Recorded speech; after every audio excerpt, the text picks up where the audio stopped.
महाभारत में सुधन्वा और अर्जुन के बीच भयंकर युद्ध छिड़ा। दोनों महाबली थे और युद्ध विद्या में प्रवीण पारंगत थे। घमासान लड़ाई चली, विकरालता बढ़ती जा रही थी, निर्णायक स्थिति आ नहीं रही थी।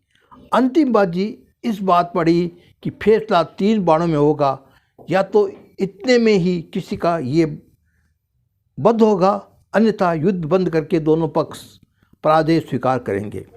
जीवन मरण का प्रसंग सामने आखड़ा होने पर कृष्ण को भी अर्जुन की सहायता करनी पड़ी।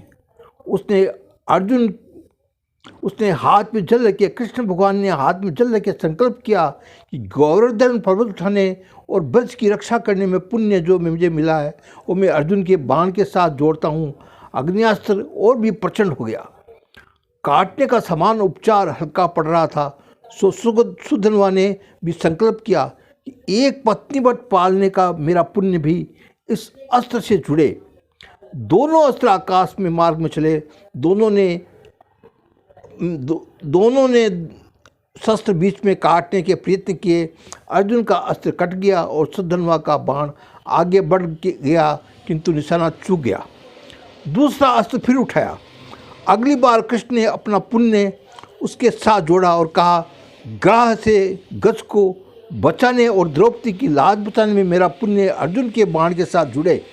दूसरी ओर सुधन्वा ने भी वैसा ही किया और कहा, मैंने नीतिपूर्वक ही उपार्जन किया है और चरित्र में किसी पक्ष में त्रुटि न आने की दी हो, तो पुण्य इस अस्त्र के साथ जुड़े।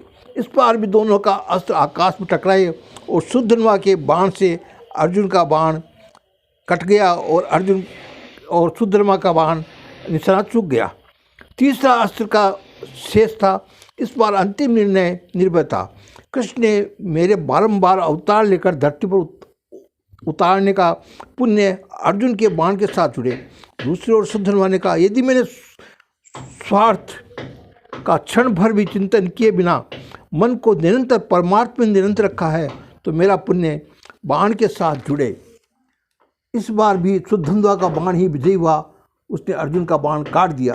दोनों पक्षों में से कौन अधिक समर्थ है, इसकी जानकारी देवलोक तक पहुंची तो वे सुधन्वा पर आकाश से वर्षा करने लगे। युद्ध समाप्त कर दिया गया। भगवान कृष्ण ने सुधन्वा की पीठ ठोकते हुए कहा, नरश्रेष्ठ, तुमने सिद्ध कर दिया है कि गृहस्थ आश्रमी साधक किसी भी तपस्वी से कम नहीं है। गृहस्थ साधना में जो ताकत है वो किसी तपस्वी में, किसी तपस्या में, किसी पुण्य में नहीं हो सकती। इसलिए गृहस्थ आश्रम भी सबसे बड़ा है। ये भगवान कृष्ण ने कहा है।